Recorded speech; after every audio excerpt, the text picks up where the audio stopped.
हम लोग बड़ी मिथ्या दृष्टि में जी रहे हैं। कभी कभी बाबा साहब डॉक्टर भीमराव अंबेडकर जी बोधिसत्व है, 6 दिसंबर आया तो हमारे कार्यकर्तागण, हमारे अन्य अन्य और भी लोग जो स्वयं को परिपक्व कहने वाले लोग 6 दिसंबर आए तो दीवारों पर रंगवाते हैं 6 दिसंबर बाबा साहब का महापरिनिर्वाण दिवस। नहीं, ये सारा मिथ्या समय है। कहीं बोधिसत्व की काया त्याग को महाप्रयाण कहना चाहिए, ना कि महापरिनिर्वाण। महाप्रयाण बोधिसत्व का, इन शब्दों का इस्तेमाल ठीक ढंग से होता है। कभी कुछ लोग हमारी चंद्रपुर दीक्षा भूमि में 16 अक्टूबर को 56 को जो धम्म क्रांति की, यहां 14 अक्टूबर को जो धम्म चक्र प्रवर्तित किया, जो धम्म चक्र गतिमान किया, तो लोग भी यूं ही कह लेते यार बाबा साहब डॉक्टर अंबेडकर जी द्वारा धम्म चक्र प्रवर्तित किया। नहीं, एक ही महापुरुष जो सम्यक संबुद्ध हुआ करते हैं वे ही इस धम्म चक्र को प्रवर्तित करते हैं, अन्य व्यक्ति द्वारा नहीं। जो व्यक्ति सम्यक संबुद्ध हुआ करते हैं वे ही धम्म चक्र को प्रवर्तित करते हैं। और ये की बुद्ध की बात नहीं। धम्म चक्र कब प्रवर्तित करते हैं? आषाढ़ी पूर्णिमासी के दिन। कोई सम्यक संबुद्ध हो, जिन्होंने सम्यक संबुद्धत्व प्राप्त किया, तो आषाढ़ी पूर्णमासी के दिन ही ये मुख्य 5 घटनाएं घटित हुआ करती है। 5 घटनाएं। जैसे सिद्धार्थ गौतम की जन्म की कहानी शुरू होती है। अपने माता के कोख में आषाढ़ी पूर्णमासी के दिन अपने माता के कोख में उनका चित्त प्रवेश करता है गर्भजल में, वही आषाढ़ी पूर्णमासी का दिन। आयु के 29वें साल में जो महाभिनिष्क्रमण किया करते हैं वो भी आषाढ़ी पूर्णिमासी के दिन। बुद्धत्व प्राप्त होने के बाद में जो धम्म चक्र प्रवर्तित करते सारनाथ में पंचवर्गीय भिक्षु जो थे और 18 लाख करोड़ देवी देवताएं थी, यह आषाढ़ी पूर्णिमासी कोई धम्म चक्र प्रवर्तित करते।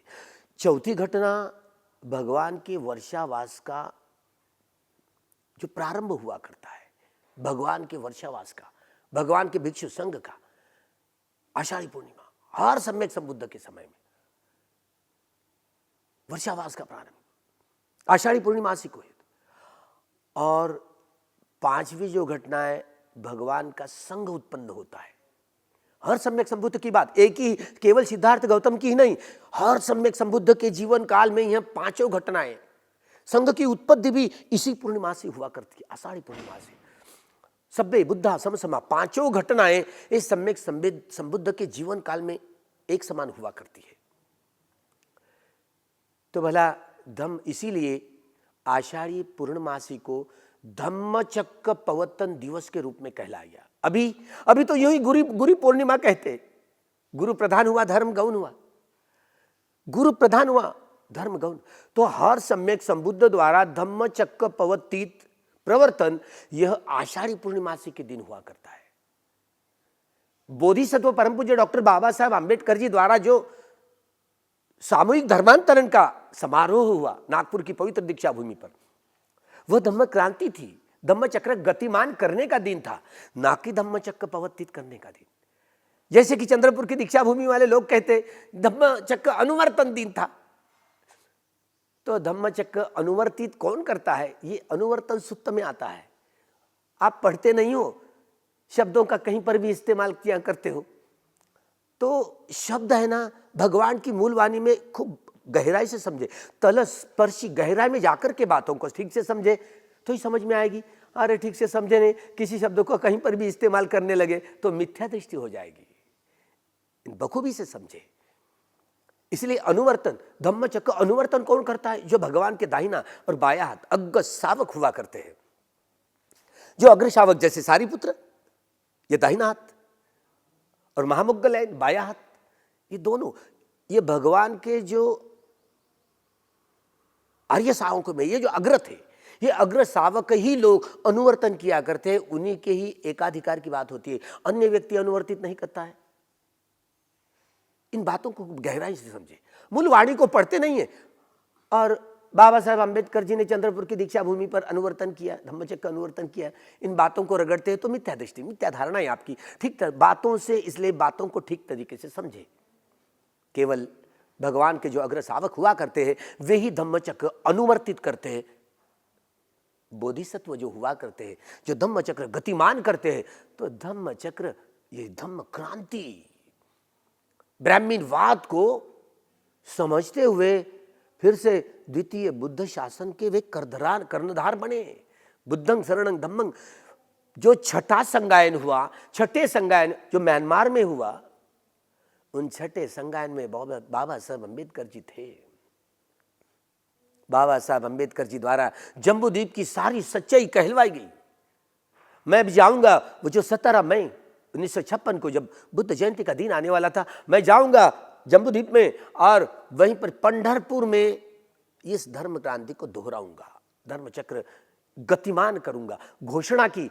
एक बूढ़ा भिक्षु खड़ा हुआ और कहने लगा, भगवान की वाणी को उन्होंने दोहराया कि 2500 साल के बाद, प्रथम बुद्ध शासन के बाद 2500 साल के बाद एक जम्बूद्वीप में ऐसा एक बोधिसत्व उत्पन्न होने वाला है, इस धर्म चक्र को गतिमान करेगा, गतिमान करेगा।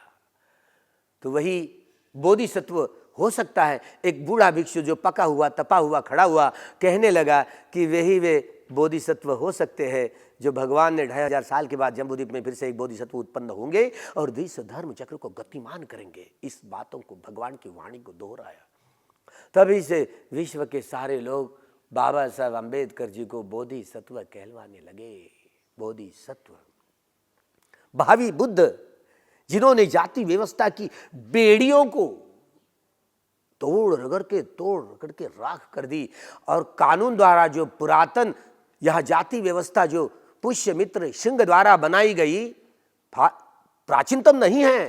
पुष्यमित्र सिंह द्वारा यही जो सरी नदी के तट पर जो नगरी रची थी, पसंदी राजा ने सरी नदी के तट पर अयोध्या नाम उन्होंने ही रखा। वो तो नगरी साकेत नगरी थी। पुष्यमित्र शुंग द्वारा जो मनुस्मृति सुमति भार्गव द्वारा लिखवाई गई जाति व्यवस्था का यह कानून था। एक मनुष्य के दूसरे मनुष्य के साथ गुलामी की बेड़ियों का ऐसे घट रगड़ रगड़ कर बांधना, विषमता, सामाजिक, आर्थिक, राजनीतिक, सांस्कृतिक विषमता से सारा समाज तहस नहस हुआ। मनुष्य समाज की हानि हुई, ग्लानि हुई, अधःपतन हुआ। इसको कैसे रोका जाए? बाबा साहब ने भीमा कोरेगांव के विजय स्तंभ पर इसको कैसे रोकना है? बुद्ध धम्म, यह रिवोल्यूशन है, क्रांति है, ब्राह्मीणवाद प्रतिक्रांति है। सारा ब्राह्मणेतर एवं बहिष्कृत समाज एक समय में भगवान बुद्ध के सद्धर्म का यह वारसदार था, लेकिन भूलभाल गया। इस देश में प्रतिक्रांति हुई और सारा समाज भूलभाल गया। गुलामी की आदत पड़ने लगी, गुलामी की धाराओं में बह गए। गुलामों को वह एहसास करा दो कि वे गुलाम हैं, जंग छिड़ेंगे। बाबा साहब ने ऐलान किया और कानूनन द्वारा यह जाति प्रथा समाज व्यवस्था को बदलने में वो कामयाब रहे। कानूनन जाति व्यवस्था का खात्मा करके एक समता मूलक समाज निर्माण करने में भगवान की यह संविधान विनय पिटक भिक्खु भिक्खुणी शमन सामनेरियों का, उपासक उपासिकाओं का, उपासक उपासिकाएं और भिक्खु भिक्खुणी संघ, इनका परस्पर स्तंभ स्थापित करने वाला यह विनय पिटक उनका आधार है, जो न्याय, स्वतंत्रता, समता और बंधुभाव, भाईचारा यह स्थापित करने में जो जड़े हैं, समता मूलक समाज निर्माण करने में, यही सामाजिक पुनर्रचना कही गई बाबा साहब के शब्दों में।